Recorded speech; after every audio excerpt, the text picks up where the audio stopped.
Nam June Paik, Korea's unorthodox, witty, playful prodigy of modern art.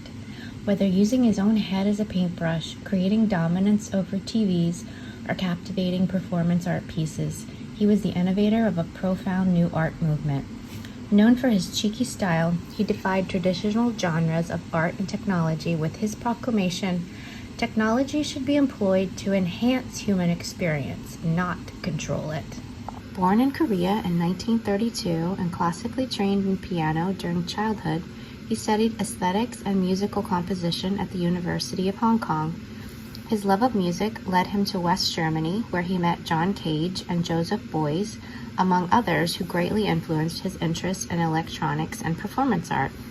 It was there he became involved in the Fluxus movement, a movement that centers around the making of the art itself, as well as the participation of the viewers. This movement was based on collaboration and intercommunication among artists of all mediums. Paik had his first exhibition in 1963 at a private party in Germany titled Exposition of Music Electronic Television. It involved several pianos and televisions, where he would alter the sound of the pianos by placing objects on the strings and distorting the objects on the televisions by using magnets. Due to a lack of his own equipment, he was limited to live TV programs, which were restricted to only evenings for a short period of time. Regardless of his limitations, his exhibit was a hit, and he became known for bending reality and cemented himself as the creator of a new genre of art. Paik's affinity for electronics, Buddhism, and purpose created his desire to portray art that would provide a gateway to the future while holding on to the roots of the past. He understood the ever-changing technology landscape and wished to demonstrate how artists could utilize possible futures within their work, as well as allowing people to retain some sense of control. He felt it was the artist's job to think about the future because artists should think outside the traditional box.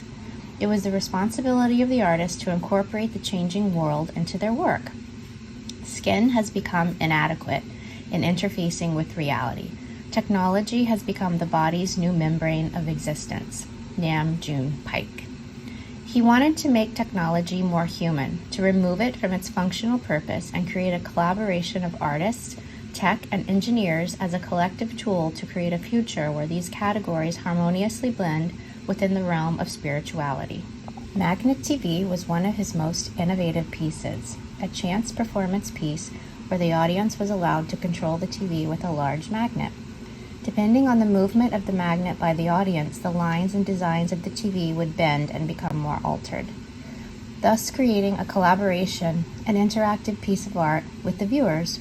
Paik was fascinated with the influence TV had over people and the idea of who was creating the visual show, the viewer or someone else. He wanted the viewer to be in control, not a passive spectator or victim of sorts to whatever was being presented to them.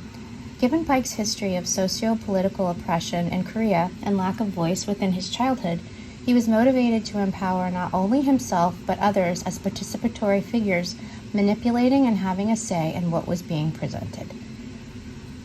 The idea of impermanence, adopted from Paik's Buddhist background, was a theme throughout his piece, as well as the beauty of the unexpected. Other pieces like Robot K456 was the launch of his interactive robot pieces. With the ability to interact with its environment, it also incorporated his Fluxus influence. It explored his interest in the complex relationship between humans and machines. Electronic Superhighway Continental U.S. Alaska Hawaii was a massive depiction of the future of digital communication, a replica of the United States containing multiple television screens that continually looped videos relevant to that state's history and culture. It highlighted the overwhelming information coming at us at all times, as well as the regional stereotypes.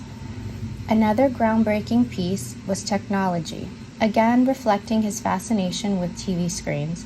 This contained multiples, highlighting the permeating influence technology holds in our lives.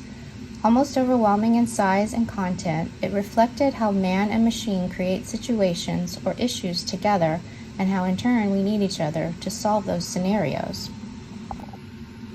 Paik was a pioneer and the founder of video art. forever changing the perception of art and challenging the boundaries of its definition. Pike wanted to create a bridge between Korea and the rest of the world and helped establish both the Gwangju Biennial as well as the Korean Pavilion at the Venice Biennial, showcasing Korea in a new light. He was also instrumental in the collaboration of the Third Space, a concept by Homi K. Bhabha, an alternative space of pop culture, science, and technology of mixed cultures all coming together to create various mediums of highbrow art.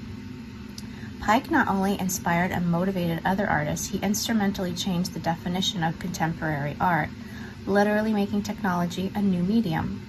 He was revolutionary in the creation of the Fluxus movement alongside John Cage, a unity of artists rebelling against the traditional institutions of art and society.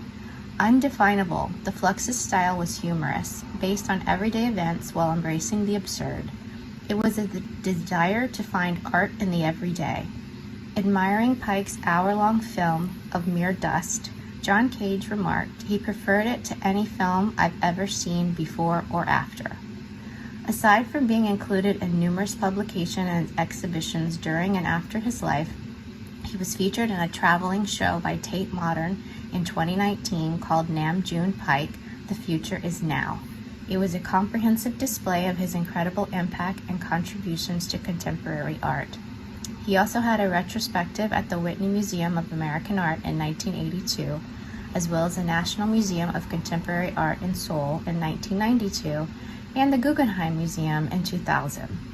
His legacy lives on through his writings and major exhibitions, as well as the Nam June Pike Art Center in South Korea, featuring educational programs, interactive exhibits, while promoting and preserving his legacy.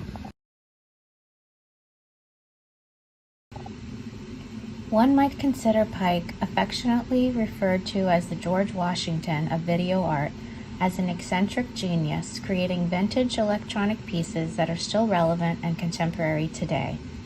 From basement galleries, street work, live events, and essays, he always challenged the boundaries and generated fascinating pieces transcending his own imagination.